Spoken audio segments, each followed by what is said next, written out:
잠잠대출 너무 비싸. 내가 대출을 받아도 안 되고 채용증서도 안 되는 거예요. 어디로 가냐면은 마포, 강동 지금 과천이에요. 예, 맞아요, 맞아요. 근데 지금 제가 봤을 땐 타이밍은 내가 봤을 땐 괜찮아요?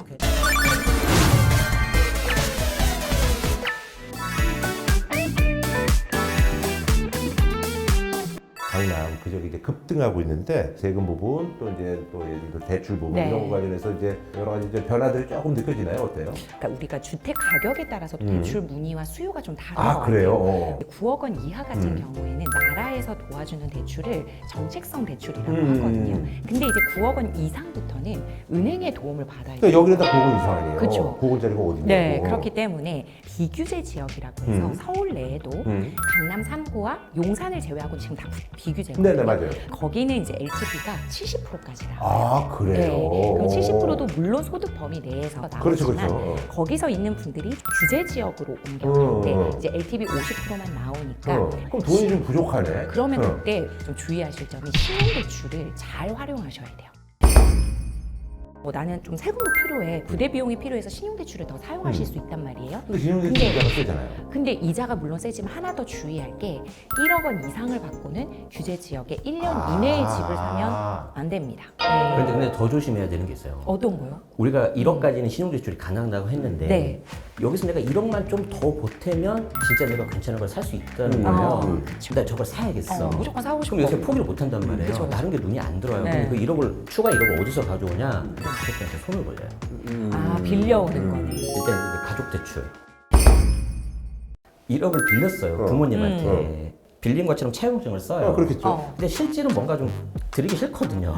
부모님들도 네. 그래 너 고생하고 내가 어차피 줄 그래. 돈이 있는가 하자 했는데 거기까지는 좋은데 이게 나중에 자금 조달 계획서 자금 조달 조사를 걸릴 수가 있어요. 최근에 2월 17일 날 국세청에서 이거 156명에 대해서 세무조사가 들어갔어요. 다 들어가나요? 아니면 규제 다. 지역에만 들어가나요? 보통 규제 지역을 많이 그 들어가는데 지역에서도 이제 뭐 저게 랜덤이에요? 랜덤인데 주로 뭐가 패턴이 나오냐면 매수하는 사람이 있죠. 매수하는 사람이 소득이 만약에 약하다. 약한데 어떻게 규제 지역을 샀냐? 그렇죠. 상식적으로 말이 안 된다. 아. 규제 지역의 고가 아파트를 샀는데 그 직전에 부모님이 상가를 팔고 고액 배당을 받았어요. 어디다 쓴 출처가 없어. 또 한 번 건너뛰어서 아들이 사는 거예요. 이거 합리적 의심이 되잖아요. 곧바로 조사 들어갑니다. 자, 그래서 그럴 때는 어떻게 해야 되냐면 우리 뭐 저기 저 청문회 이런 데서 그렇네요. 볼만한 거냐는데 요즘 세무당국이 정말 장난 아니네요. 열심히 일한. 가장 모든 정보 수집 능력이 뛰어나다고 보시면 되는데 그럼 그렇게 되면 어떻게 되는 거야? 이제 좀 안 좋아지고요. 이제 정치권은 갈 수가 없고요.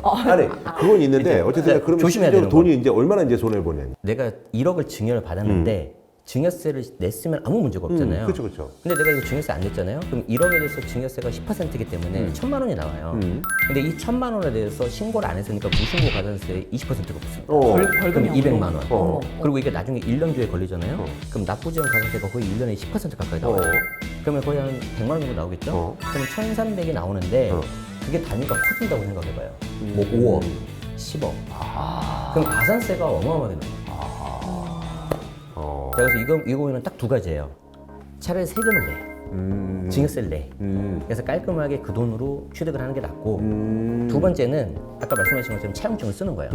누가 누구한테 빌려주고 이제 어떻게 하고 원금 갚는다 했는데 이때 조심해야 되는 게 뭐냐면 원금을 가급적이면 저는 5년 이내로 갚으라고 해요. 과거에 30년 상환으로 하고 무이자로 한 거예요.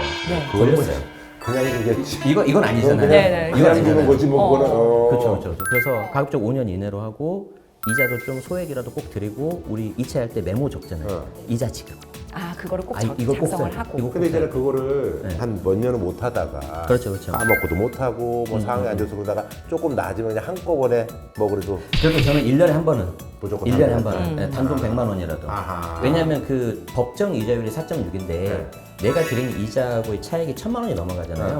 그럼 증여세 또 나와요. 그래요. 네. 남상대청 이런 데는 사실 젊은 사람들이 살면 그게 액수가 너무 크니까 맞아요. 사실은 거기에서는 이게 케이스가 있을 수 중요하죠. 있는. 그런데 방금 되게 중요한 얘기를 하셨는데 예를 들어서 잠삼대청을 딱 갔는데 내가 대출을 받아도 안 되고 채용증 써도 안 되는 거예요. 어디로 가냐면은 마포, 강동 지금 과천이에요. 예, 그쵸. 맞아요. 근데 맞아요. 지금 제가 봤을 땐 타이밍은 딱 강동이에요 지금.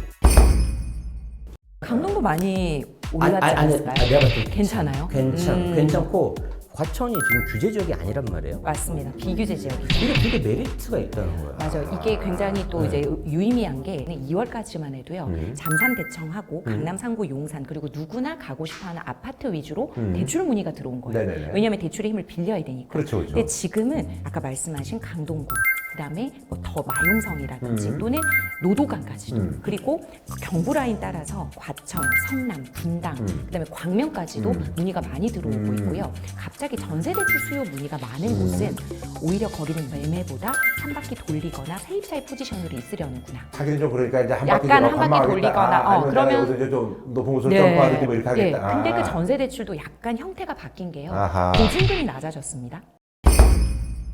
예를 들어서 예전에 제가 뭐 5억 원에 살았다. 근데 갱신을 하면서 3억 원으로 낮아지고 월세가 높아진 형태. 전세 시장의 흐름이 바뀌고 있다라고도 생각해 볼 수 있어요. 왜냐하면 이제 더 이상 전세 자금 대출 받기가 예전보다는 어려워질 수 있다. 전세자금 대출 있잖아요. 은행권에서 안 해주는 이유는 뭐예요? 어렵다는 안 해주지는 네. 않고 그 여론적으로 봤을 때 이 전세 대출을 많이 해줘서 갭 투자가 일어나고 이게 매매 금액을 끌어올렸다. 끌어올린다. 그러니까 전세 자금 대출을 없애라.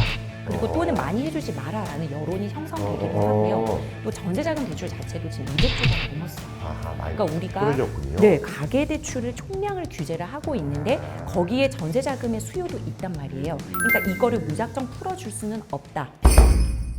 하반기로 갈수록요. 보증 비율의 축소로 인해서 결과적으로는 지금 최대 80%까지 받는 거에서 한 60, 70% 정도로 낮아지겠다. 그리고 서울 수도권은 더 줄어들 수도 있다. 이렇게 좀 생각을 일머리가 하시고 그래서 거의 다 네. 뭐 반전세인데 네, 그게 이제 그래서- 정책적인 그런 것도 좀 있군요. 네. 상속에 대해서 좀 얘기를 해보자면은 상속세가 이제 75년 만에 개편이 될 것 같아요. 무려 75년. 상속세는 네, 상속세 같은 경우는 돌아가시면 그분이 갖고 있는 재산을 다 더해가지고 세금을 때려버리잖아요. 그렇죠. 예를 들어서 우리 아버지가 나한테 10억을 물려주셨는데 다른 기관에 30억을 기부를 하신 거예요. 나는 이 30억을 만져보지도 못했어. 근데 상속세는 30억 플러스 10억 해가지고 다 더해가지고 나한테 때려요. 기부를 했는데도 좋은 의미인데도 어려운 말로 유산세 방식이라고 하는데 아. 이거를 아예 바꾸자는 거예요. 그래서 이제 개별 취득으로 바꾼다는 그렇죠, 얘기죠. 그렇죠. 아하. 너무 합리적인데? 너 받은 네. 만큼만 해. 받은 만큼. 그게 맞죠. 이걸 이제 유산 취득세라고 하는데 정부 안은 대략 서울에 18억 20억 집은 이제 상속세가 안 나와요. 만약에 개편이 되면 내가 그 집을 갖고 있는데 증여를 하려고 봤더니 증여세가 나오잖아요. 오히려 그냥 상속이 낫네. 상속이 낫네. 그렇죠. 자 그럼 그 물건이 나올까 안 나올까? 안 나오겠지. 아, 잠기겠네요. 참기겠죠. 자 그럼 우리 입장에서는 어떻게 해야 되죠? 어떻게 해야 되죠? 차라리 내가 좀 감당 가능한 대출을 있다면 대출을 받고 아까 말씀드린 것처럼 공동명의 같은 거 좀 하고 자금 출처 조심하고 네. 잠산 대출 너무 비싸. 그렇죠. 그럼 그 옆에 좀 가는 거죠. 그래서 좀 내 선에서 괜찮은 거 사서 좀 가지고 있는 게 오히려 나을 수도 있다. 오히려 거기가 규제 네. 지역보다 LTV 70%니까 아니 대출도 훨씬 더 잘 좋아요. 나오고. 네. 아까 말한 우리 마포, 강동 같은 이런 데는 네. 규제 지역을 지금 묶어도 전혀 이상하지 않은 곳이에요. 근데 그럴 수 있어요. 왜냐하면 얼마 전에 금융위에서 네. 발표를 한 게 2월에 가계대출이 갑자기 5조가 늘었다. 이거는 지금 21년도에 같은 2월에 늘은 걸 보면 21년도에 불장인 거랑 비슷하다라고 판단을 하셨거든요. 그럼 그건 뭐냐? 대출 규제가 언제든지 더 심화돼서 나올 수도 있다라는 거예요. 아하. 그러면 규제 지역이 더 퍼질 수도 있어요. 이제 대출 이런 것들은 이제 사실은 규제 뭐 하기는 너무 쉬우니까 그쵸. 다른 규제에 비해서는. 그래서 항상 부동산이 온기가 열기로 퍼질 때 가장 먼저 들어오는 규제가 대출 규제예요. 대출 규제. 네, 그렇게 보시면 됩니다. 그래요.